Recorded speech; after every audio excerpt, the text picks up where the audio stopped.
Hello hi నాన్న. నేను మీ అన్న హిస్టరీ రఫీ సార్ని.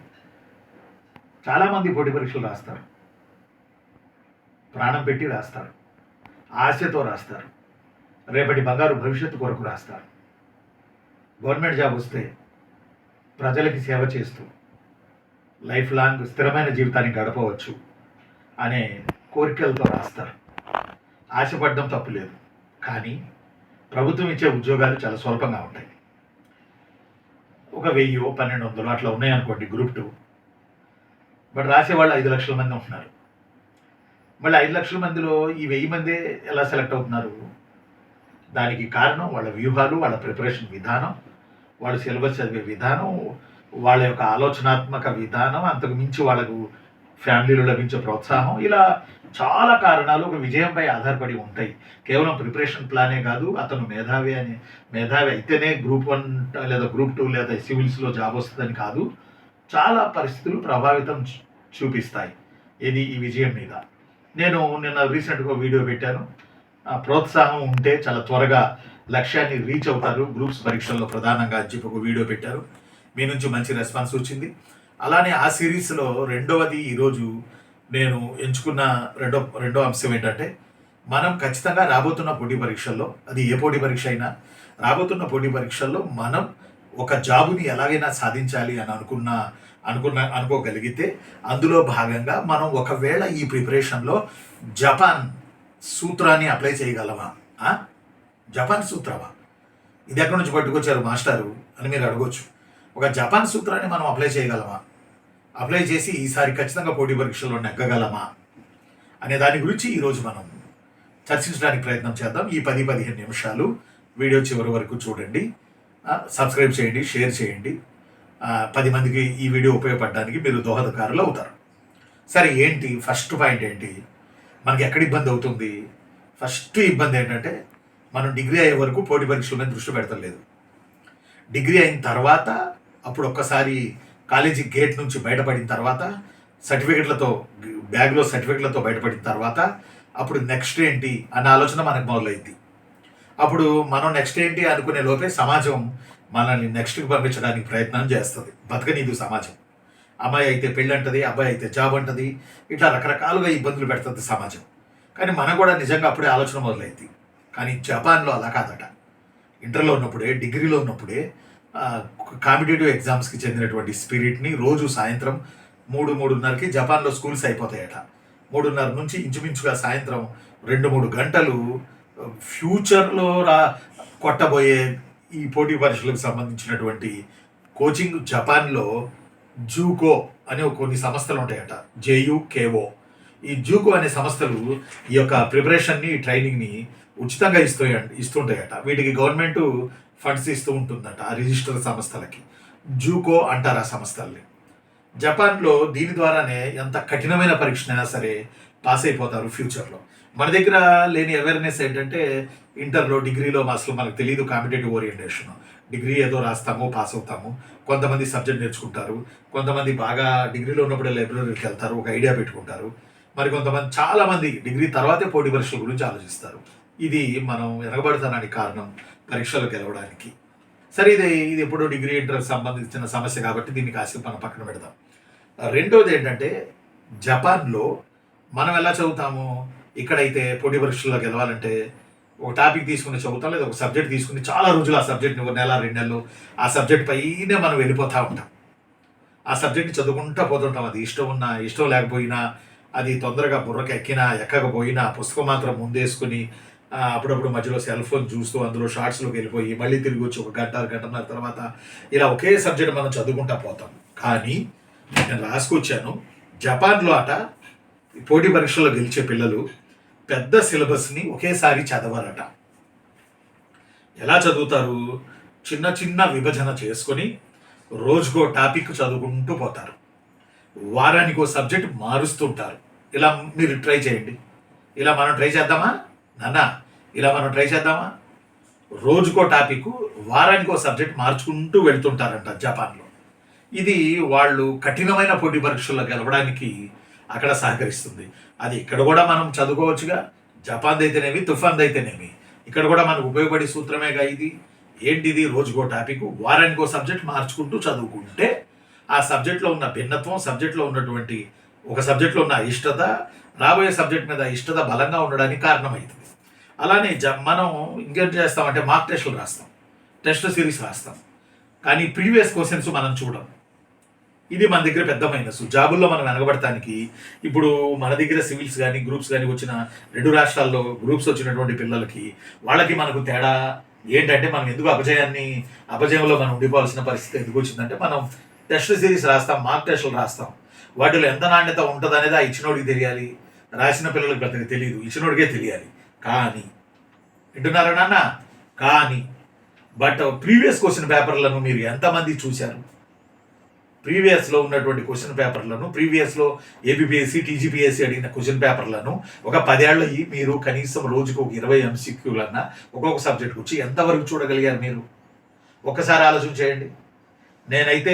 నేను పాఠం చెప్పేటప్పుడు, అంటే ఇది నా డబ్బా కాదు, నేను పాఠం చెప్పేటప్పుడు ఖచ్చితంగా ప్రీవియస్ క్వశ్చన్స్ చూస్తా. ఫర్ ఎగ్జాంపుల్ శాతవాహనాస్ ఉందనుకోండి, ఇక్కడ నడుస్తుంది లెసను మన ట్యాప్ మీద, శాతవాహనులు అనుకోండి, శాతవాహనులకు సంబంధించి నేను ఏం చేస్తాను, మహారాష్ట్ర పబ్లిక్ సర్వీస్ కమిషన్కి వెళ్తా, కర్ణాటక పబ్లిక్ సర్వీస్ కమిషన్కి వెళ్తా, తెలంగాణ పబ్లిక్ సర్వీస్ కమిషన్కి వెళ్తా, ఏపీ పబ్లిక్ సర్వీస్ కమిషన్కి వెళ్తా. ఈ అన్ని పబ్లిక్ సర్వీస్ కమిషన్కి ఎందుకు వెళ్తానంటే, మహారాష్ట్రలో తొలి పాఠం కూడా హిస్టరీ ఆఫ్ మహారాష్ట్రలో శాతవాహనులే, కర్ణాటకలో తొలి పాఠం హిస్టరీ ఆఫ్ శాతవాహనాసే. ఎందుకంటే Karnataka, Andhra, Maharashtra, Telangana, these are 4 states ruled by శాతవాహనాస్. అందువల్ల అక్కడేమి ఇచ్చారు శాతవాహనుల మీద అనేది కూడా నేను చూసి పాఠంలో మీకు చెప్పడం జరుగుతుంది. అంటే ఇక్కడ విచ్ మీన్స్ ఏంటంటే, మీరు ఈ యొక్క ప్రీవియస్ ఇయర్స్ క్వశ్చన్ పేపర్స్ పీవైక్యూఎస్లు ఇకనైనా చూడండి. ఒకసారి వెళ్ళండి, 29 రాష్ట్రాలు ఉన్నాయి దేశంలో, అర్థమట్లా. ఈ రాష్ట్రాలలో ప్రతి రాష్ట్రంలో పబ్లిక్ సర్వీస్ కమిషన్ ఉంది. వాళ్ళు ఏమేమి ఇస్తున్నారు, ఇండియన్ హిస్టరీలో బిట్లు ఏమి ఇస్తున్నారు. మనం నేను రాజస్థాన్ పబ్లిక్ సర్వీస్ కమిషన్ చూశాను. ఇండియన్ హిస్టరీతోనే జేఎల్కి వాళ్ళు ఇచ్చిన క్వశ్చన్ పేపర్ చూస్తే అసలు కళ్ళు బైర్లు గమిని. ఈ నెలలో చెప్తున్నా, నాకే బైర్లు గమిని అంటే అసలు మామూలుగా ఇవ్వాలి. క్వశ్చన్లు ఒక్కో క్వశ్చన్కి అపరిమితమైన ఆనందాన్ని అనుభవించాను నేను. భలే ఇచ్చాడు రా క్వశ్చన్లని, వాటిని సాల్వ్ చేస్తూ ఉన్నా. అర్థమట్లా అవన్నీ మళ్ళీ మీకు చెప్పడానికి. అంటే విచ్ మీన్స్ గమనించండి, క్వశ్చన్ పేపర్ వాడు ఎలా అయినా ఇస్తాడు, మనం రాయాలి.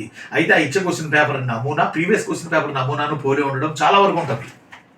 అందువల్ల దయచేసి మనకు అపజయం ఎందుకు వచ్చిందంటే, నాకు తెలిసి మనం ఎందుకు విజేతల సరసన చేరలేకపోయామంటే, నాన్న మీరు ఇబ్బంది పడకండి. నేను అనేది ఏంటంటే, ప్రీవియస్ క్వశ్చన్ పేపర్స్ జపాన్లో అయితే ప్రీవియస్ క్వశ్చన్ పేపర్స్ అన్నీ బైండింగ్ చేసి పోటీ పరీక్షలకు ప్రిపేర్ అవుతున్న పిల్లల కట ఏదైనా ఫంక్షన్లు జరిగితే చూడండి ఎంత విచిత్రమో. ఫంక్షన్లు జరిగితే వాళ్ళు ఇళ్ళకి వెళ్తారు కదా, అందులో ఆ ఇళ్లలో ఎవరైనా పోటీ పరీక్షలు ప్రిపేర్ అవుతుంటే ప్రీవియస్ క్వశ్చన్ పేపర్స్ బైండింగ్ చేయించి అవి ఇస్తారట బహుమతిగా ఆ పిల్లలకి. ఆ ఇళ్ళకి వెళ్ళిన చుట్టాలు జపాన్లో. ఒకసారి ఆలోచన చేయండి. 2 రోజుల నుంచి రీసెర్చ్ చేస్తున్నాయి ఇవన్నీ, మనకి ఎంతవరకు మనం తీసుకోవచ్చు వీటి నుంచి అని. ఆ తర్వాత ఇంకోటి, జపాన్లో మనం ఇంకోటి కూడా ఏంటంటే, చదువుతూ ఉంటాం, మధ్యలో ఏదో పని వచ్చింది వదిలేస్తాం. ఇది మన దగ్గర ఉన్న బ్యాడ్ హ్యాబిట్. లేదా సగంలో ఆ టాపిక్ మానేసి ఇది బాగా టఫ్గా ఉందని 2వ టాపిక్ వెళ్ళిపోతాం. అలా కానే కాదు. జపాన్లో కైజెన్ అనే ఒక సూత్రం ఉంది. కైజన్, KIZEN, కైజన్ అనే సూత్రం. ఈ సూత్రం సారాంశం ఏంటో తెలుసా మీకు? పడిపోయినా మళ్ళీ లేచి నిలబడాలి. 8 సార్లు పడిపోయినా 9వ సారి లేచి నిలబడాలి అని చెప్తుంది కైజన్ అనే సూత్రం. అర్థమట్లా. అంటే రోజుకి మనం కొద్ది కొద్దిగా మెరుగుపడుతూ పోవాలి సబ్జెక్ట్లో, ఆలోచనలో, ప్రిపరేషన్లో, పాజిటివ్ వేలో. దీనిని కైజన్ సూత్రం అంటారు జపాన్లో. రోజుకి కొద్దిగా మెరుగుపడాలి. దీన్ని వాళ్ళు ఎలా అంటున్నారంటే, ఒక కాకియో లేదా ఒక పక్షో ఏదైనా కానీ ఒక పిచ్చుకో గూడు కట్టేటప్పుడు ఒక్క రోజులోనే గూడు కట్టలేదు. అది గడ్డి పరకలు తెచ్చుకొని గూడు అల్లుకొని ఇంచుమించు 4 రోజులు పడుతుంది. అలా మనం కూడా సబ్జెక్ట్ని రోజుకి మెరుగుపరచుకోవాలి. అంటే ఇది ఎలాగంటే, వాళ్ళు ఏం చెప్తున్నారంటే, జపాన్లో పోటీ పరీక్షల మేధావులు వాళ్ళు చెప్తున్న మాట ఏంటంటే, రోజుకి 10 పేజీలు చదవమంటున్నారు. చదవగలంగా? మనం కూడా చదవగలంగా నాన్న? రోజుకి 10 పేజీలు చదవమంటారు. ఏ సబ్జెక్ట్ మీకు నచ్చిన సబ్జెక్ట్ ఏదైనా ఫస్ట్. 2 రోజుకి 20 ఎంసీక్యూస్ చేయమంటున్నారు. Previous years MCQs, test series కాదు. ప్రీవియస్ ఇయర్స్ ఎంసీక్యూస్ రోజుకు ఒక 20 ఆ సబ్జెక్టులకు సంబంధించి. రోజుకు ఒక 10 పేజీల మ్యాటర్ చదవమంటున్నారు. ఈ సారాంశాన్ని రోజుకో పేజీ రాసుకోండి అంటున్నారు. రాసుకొని ఫైల్స్ ఉంటాయి. ఆ ఫైల్స్లో అర్జెంటు, ఆర్డినరీ అని ఉంటుంది ఫైల్ మీద. అది కట్టుకొని అక్కడ పెట్టుకోండి అంటున్నారు. 5 సబ్జెక్టులు ఉంటే 5 ఫైల్స్. దీన్ని బట్టి 365 రోజులు రోజుకి 10 పేజీలు చదివితే 3650 పేజీలు చదువుతాం మనం ఒక్క సంవత్సరంలో. అలానే 365 రోజులు 20 ఎంసీక్యూస్ చూస్తే 7300 ఎంసీక్యూస్ మనం చదువుతాం. 365 రోజులు రోజుకొకటి ఆ చదివింది సమరైజ్ చేసి మీ స్టైల్లో రన్నింగ్ నోట్స్లో రాసుకుంటే 365 పేజీల నోట్స్ వస్తుంది మీకు. ఇంక ఇంతకన్నా ఏం కావాలి? సంవత్సరాలు చదువుతున్నాం మనం, కానీ ఎందుకో విన్నవలేకపోతున్నాం.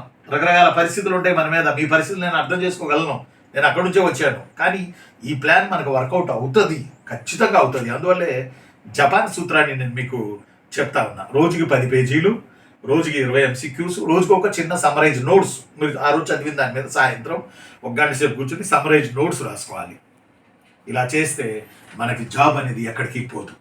ఇంకోటి ఏంటంటే జపాన్లో ఎలా చదువుతున్నారు, ఆన్లైన్ టెస్టులు రాస్తారు. ప్రీవియస్ క్వశ్చన్ పేపర్స్ చూస్తారు ఫస్ట్, తర్వాత ఆన్లైన్ టెస్టులు రాస్తారు. అది కూడా సబ్జెక్ట్ మొత్తం చదివేసిన తర్వాత కాదు, సబ్జెక్ట్లో ఉన్న ఒక్కొక్క టాపిక్కి సంబంధించి చదవగానే ఆ టాపిక్కి సంబంధించి టెస్ట్ రాస్తారు. ప్రీవియస్లో ఏమి ఇచ్చారో చూసుకుంటారు, ఆ టాపిక్కి సంబంధించి టెస్ట్ రాస్తారు. అలా ఆన్లైన్ టెస్టులు అంటే సబ్జెక్ట్ అంతా అయిన తర్వాత మార్క్ టెస్టులు ఈ కాదు. సబ్జెక్టు ఒక టాపిక్ చదువుకొని దీని మీద ప్రీవియస్లో ఏమి ఇచ్చారు, తర్వాత మార్క్ టెస్టులు ఏమున్నాయి, ఈ 2 చేసుకుంటూ పోతారు మధ్యలో సబ్జెక్ట్ పెట్టి. ఆ తర్వాత ఇంకొకటి డిజిటల్ నోట్స్, లెర్నింగ్ యాప్స్ని జపాన్లో పోటీ పరీక్షలు గెలవడానికి అక్కడ పిల్లలు బాగా వాడుతూ ఉన్నారు. ఆన్లైన్ టెస్టులు, డిజిటల్ నోట్స్, లెర్నింగ్ యాప్స్ అంటే ఇప్పుడు మనం కేజీహెచ్ ఆన్లైన్ క్లాసెస్ ఇలాగా. ఇక ఇంకోటి ఏంటంటే జపాన్లో పోటీ పరీక్షలు చాలా కఠినంగా ఉంటాయట. నాకు తెలిసి మన కఠినత్వం కన్నా డబల్ ఉండొచ్చు. అందువల్ల జపాన్లో ఆ యొక్క ఆ జేయుకేయు అనే ఆ కోచింగ్ సంస్థల్లో సీట్ రావాలంటే దానికి కోచింగ్ ఇచ్చే వేరే సంస్థలు ఉంటాయట. అందులో చదువుకుంటే దీంట్లో సీట్ వస్తుంది, దీంట్లో సీట్ వస్తే గవర్నమెంట్ జాబ్ పక్కానట. అంటే అంత కఠినంగా ట్రైనింగ్ ఇస్తారట. గవర్నమెంట్ జాబ్ ముందే ఫ్రీగా పోటీ పరీక్షల ట్రైనింగ్. మన దగ్గర ఎలా ఉంటుంది, ఫ్రీ కోచింగ్ అంటారు, కోచింగ్లకు వెళ్తాం మనం, కానీ నాణ్యత ఉండదు. ఒకవేళ గవర్నమెంట్ ఇన్స్టిట్యూట్లకు మనం వెళ్ళినా, స్టడీ సర్కిల్స్కి మనం వెళ్ళినా అక్కడ నాణ్యతగా చెప్తారు. చెప్పిన వాళ్ళకి ఫండ్స్ చాలా రోజులకి ఇస్తారు.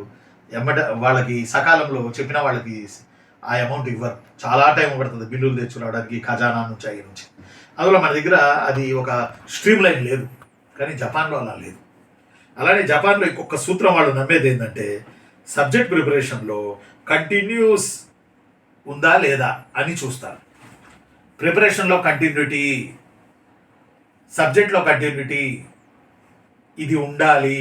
లేకపోతే ఆకాశంలో ఎగురుతున్న విమానం ఇంధనం అయిపోతే ఏమవుతుంది, అదే అవుతుంది మన పరిస్థితి కూడా. కంటిన్యూటీ ఉండాలి. అంటే ఇక్కడ వాళ్ళు ఏం చెప్తున్న సూత్రం ఏంటంటే నిదానంగా అయినా ఆగకుండా నడిచేవాడే గమ్యాన్ని చేరుకోగలడు. ఎంత గొప్ప కొటేషన్ చూడండి. నిదానంగా అయినా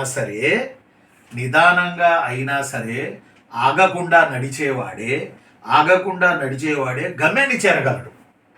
మరి ఒకసారి ఇది సమరైజ్ చేసి చెప్తాను చూడండి. నేను ఒకటి సిలబస్ని ముక్కలు చేసుకొని, చిన్న ముక్కలు చేసుకొని టార్గెట్ పెట్టుకుని చదవడం. ప్రీవియస్ ఇయర్స్ క్వశ్చన్ పేపర్ PYQSని చూడడం. ఆ తర్వాత టాపిక్కి టెస్టులు చేసుకుంటా పోవడం. సబ్జెక్ట్ అంతా అయిపోయిన దాకా ఆగకుండా ఉండడం. ఏనన్నా ఆ తర్వాత రోజు రోజుకి కొద్దిగా మెరుగుపడుతూ పోవడం. ఇలా 1 ఇయర్ కనుక మనం చేయగలిగితే మనకు అపజయమే లేదు. మనం 2-3 ఏళ్ళు 4 ఏళ్ళు చదివి కూడా ఎందుకు వెనకబడుతున్నామంటే బహుశా ఏదో కొన్ని పరిస్థితులు విధి బలంగా వచ్చి కొడుతుంటుంది కొన్ని ఇష్యూల్లో.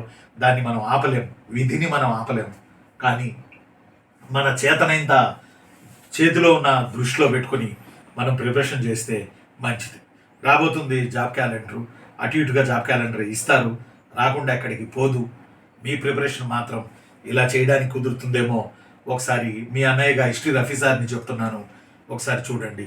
అదేంటంటే, ఒకటి పెద్ద సిలబస్ని చిన్న చిన్నగా చేసుకుని చదవడం, చిన్న చిన్న లక్ష్యాలు పెట్టుకుని రోజుకో టాపిక్ చదవడం, వారానికో సబ్జెక్ట్ మార్చడం, ఆ రోజు 10 పేజీలు టార్గెట్ పెట్టుకోవడం, అలానే 20 ఎంసీక్యూలు టార్గెట్ పెట్టుకోవడం, అలానే ఒక రఫ్ నోట్స్ 1 పేజీ రాసుకోవడం, అలానే రోజు రోజుకి కొద్దిగా మెరుగుపడడం, అలానే ఆన్లైన్ టెస్ట్లో పాత ప్రశ్నపత్రాలు ఇవన్నీ చూసుకోవడం, అలానే సబ్జెక్ట్లో ఎక్కడ ఆగకుండా కంటిన్యూటీ అయ్యే ప్రాసెస్ని చూసుకోవడం, నిదానంగా అయినా సరే ఆగకుండా నడిచేవాడే గమ్యాన్ని చేరుకోగలడు.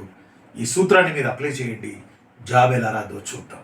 అందువల్లే ప్రియమైన నా విద్యార్థులారా, మీకు చెప్పేది నేను ఒకటే, ఈ సూత్రంలో వీటిని కొన్ని పాటించగలమేమో మీరు ఈ వీడియో చూస్తూ నోట్ చేసుకుని ఆ పరంగా మీరు కరెక్ట్గా ప్లాన్ చేసుకుని ప్రిపేర్ అవ్వడానికి ప్రయత్నం చేయండి. ఖచ్చితంగా ఈసారి వచ్చే పోటీ పరీక్షల్లో మీరు విజయాన్ని సాధిస్తారు.